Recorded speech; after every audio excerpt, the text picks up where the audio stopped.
Hi, I'm Casey Frashante, professional astrologer. I'm going to do a video today about George Harrison because I'm doing a series on all of the elements in astrology. I'll post separate videos for each element and how to interpret each element, the elements being fire, earth, air, and water.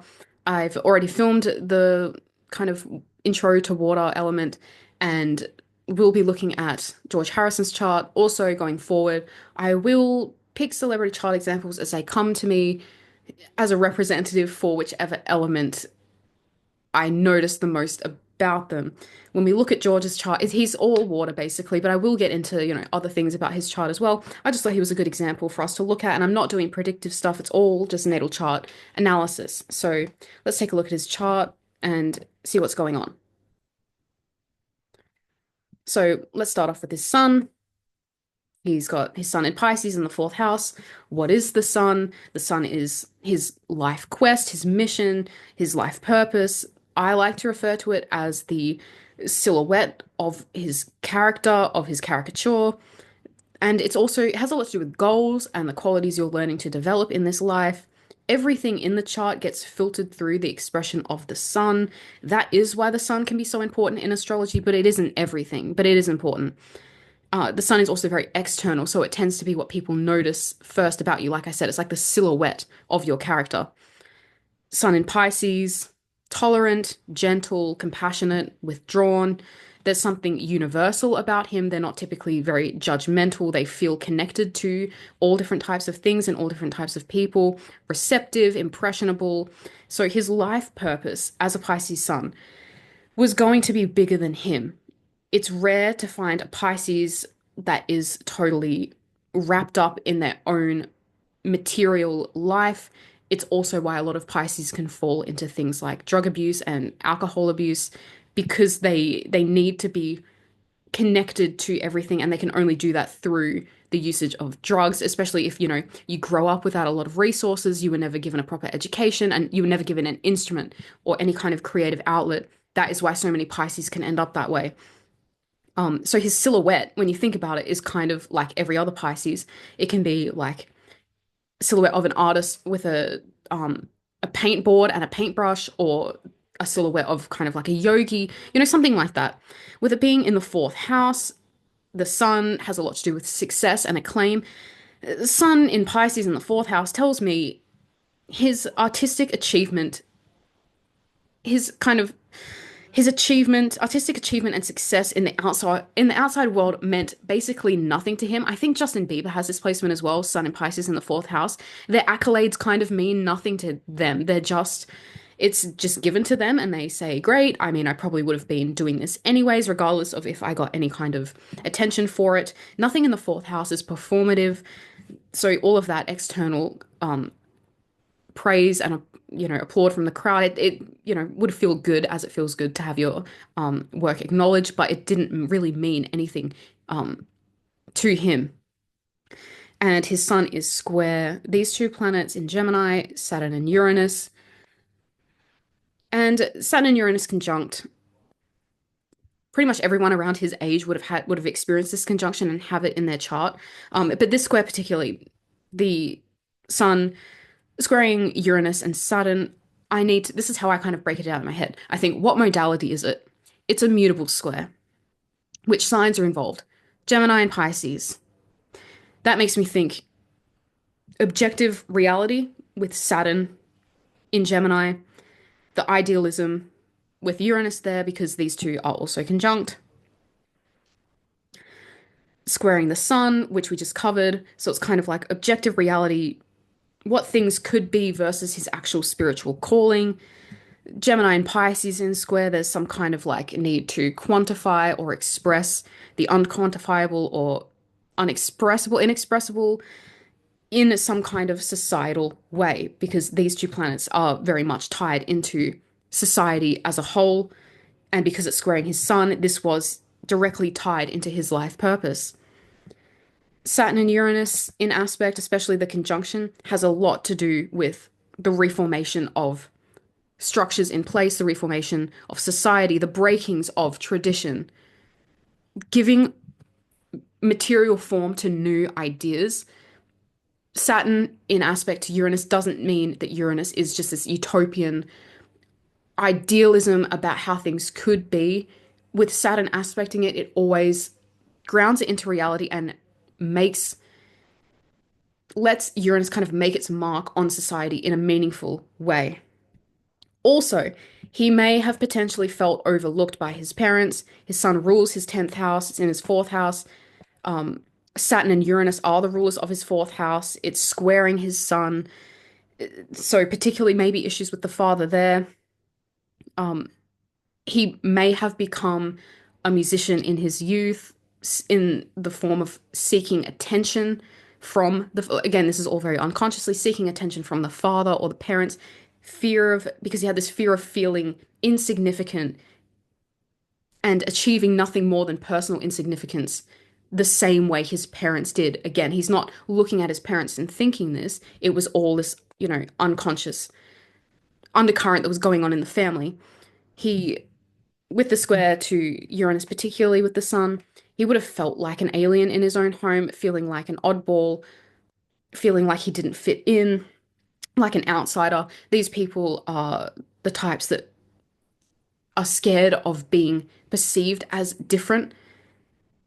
The path they're on, the way they think about things, the way they live their life is different to the people around them, and it alienates them even further. Typically they're living and thinking in a way that is ahead of their time and people don't understand it, and then that causes more isolation. Saturn squaring the sun, he was probably very hard on himself as well because these planets are related back to his father. His father could have been very hard on him, and then he's hard on himself because of that, yada yada yada. I don't typically talk about the inconjunct, but he has an exact inconjunction between his sun and Pluto. 0 degrees, 0 minutes. This is as tight of an orb as you can get. The quincunx you want a tight orb anyways. Sun quincunx Pluto gives me the impression that his ultimate life purpose was the fact he had to ignore celebrity. He had to ignore the need for fame that he probably did struggle with because he has Pluto squaring the ascendant as well, but I'll get to that later. So the Sun, quincunx Pluto, two ships passing in the night. I get phrases in my head when I look at certain aspects in someone's chart, and the phrase I got for this is like, why bother? Why bother with the celebrity stuff? It doesn't really serve me in my pursuit of spiritual enlightenment.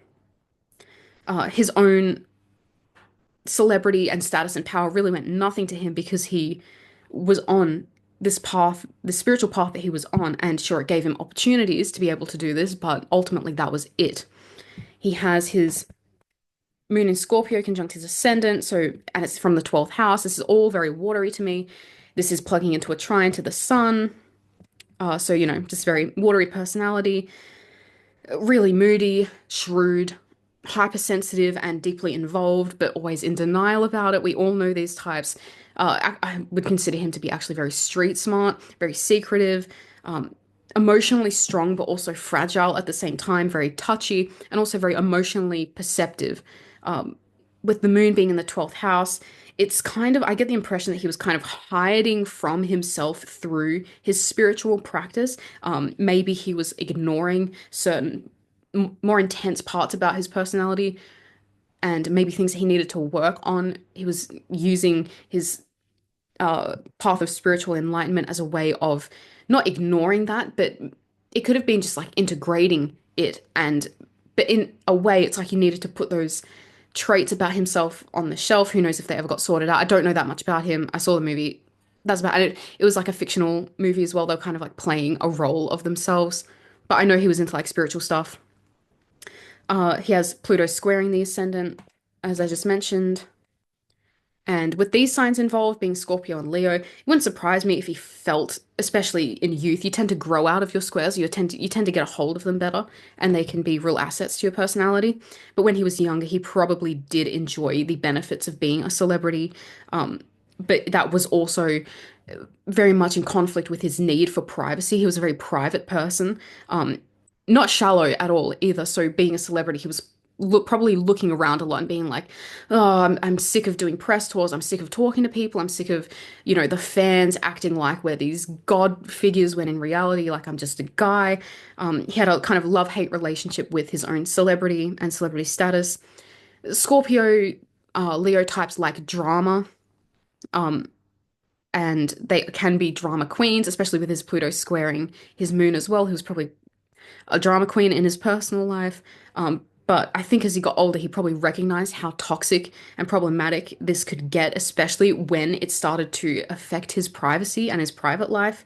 But yeah, Pluto square the moon, touchy, feels intruded upon very easily. Again, how is that compatible with being a celebrity? It's not. Was probably felt like an emotional dumping ground for the people around him and just um his collective as a whole. He felt very emotionally affected by any bullshit he was around, and then that could have added to more withdrawal. Maybe because of that, he felt a need to detoxify himself through his spiritual practice, something like that.